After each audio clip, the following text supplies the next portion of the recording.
السلام علیکم اسٹوڈینٹس، یہ فزیکل جیوگرافی فرسٹ ایئر کی کلاس ہے۔ کلاس سٹارٹ کرنے سے پہلے آپ کو بتا دیں کہ اگر آپ کو کسی قسم کا کوئی سوال ہو تو آپ اپنی کلاس کے واٹس ایپ گروپ میں رابطہ کر سکتے ہیں۔ چلے تو آج کی کلاس سٹارٹ کرتے ہیں۔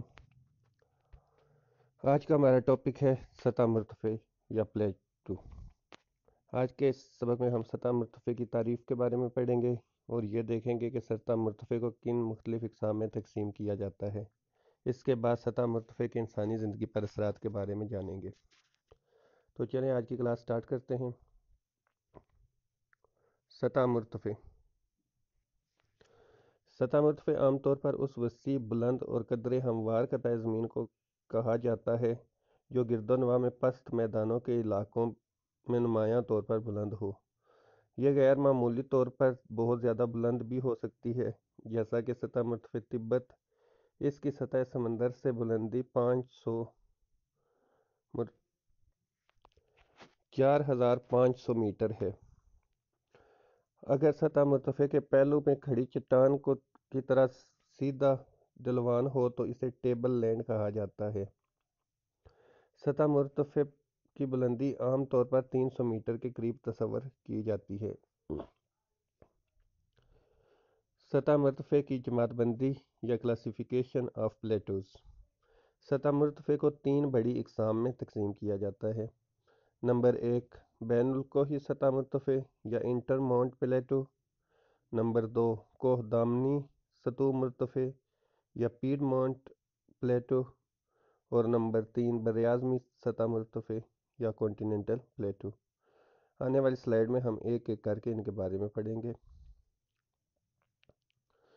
بین الاقوامی سطح مرتفع یا انٹر مونٹ پلیٹو یہ پہاڑوں کی تخلیق کے ساتھ وجود میں آئی اور جزوی یا مکمل طور پر پہاڑوں میں گری ہوتی ہے۔ سطح مرتفع تبت، جو سب سے زیادہ بلند ہے اور وسیع الرقبہ ہے، اس کی بہترین مثال ہے۔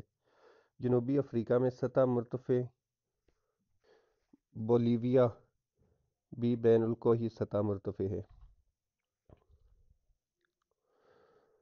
کوہ دامنی سطح مرتفع یا پیڈ مونٹ پلیٹوز یہ پہاڑ اور میدانوں یا پہاڑوں اور سمندروں کے درمیان واقع ہوتی ہے، جسے جنوبی امریکہ میں سطح مرتفع پیٹاگونیا، جو کہ کوہ اینڈیز اور بحر اوقیانوس کے مغربی ساحل کے درمیان واقع ہے۔ ایسی سطح مرتفع پہاڑی علاقوں کے پہلو میں پھیل گئی ہیں، مثلاً اٹلی میں کوہ ایلپس کے مشرق کی طرف دریائے پو کے طاس کے مغربی حصے پر پیڈ مونٹ پلیٹو۔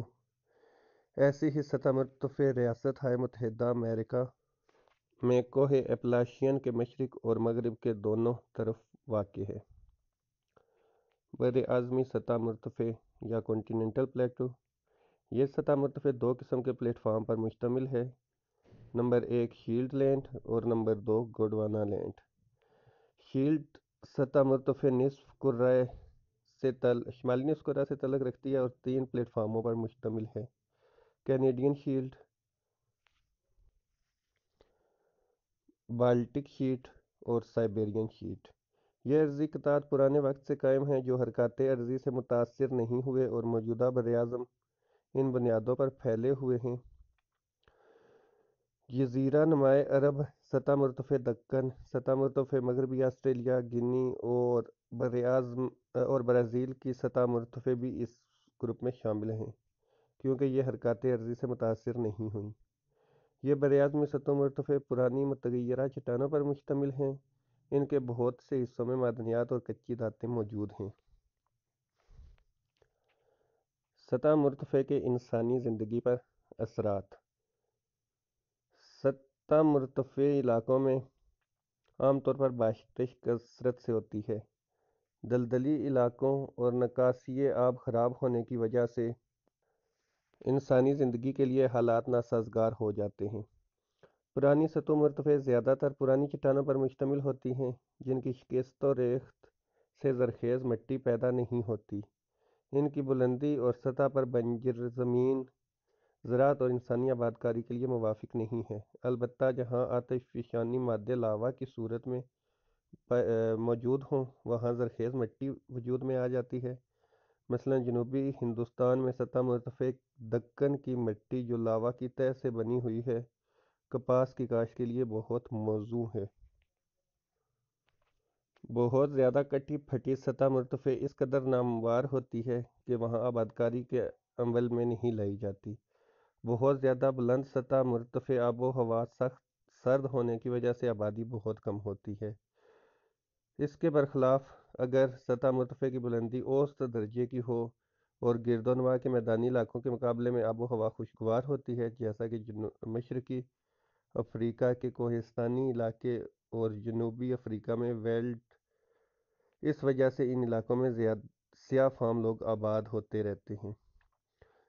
اس کے علاوہ پرانی سطح مرتفع معدنی دولت کے اعتبار سے بہت اہمیت کی حامل ہے۔ مثلاً ہندوستان میں مینگنیز، مغربی افریقہ اور برازیل میں سونا، جنوبی افریقہ میں سونا، ہیرے اور تانبا، کینیڈا میں کوئلہ اور سونا، مغربی آسٹریلیا میں سونا، برازیل اور مغربی افریقہ میں مینگنیز وغیرہ شامل ہیں۔ جی تو اسٹوڈنٹس، یہ تھا آج کا ہمارا لیکچر۔ اگر آپ کو اس میں کسی قسم کی کوئی بات سمجھ نہ آئی ہو تو آپ اپنی کلاس کے واٹس ایپ گروپ میں رابطہ کر سکتے ہیں۔ Thank you very much.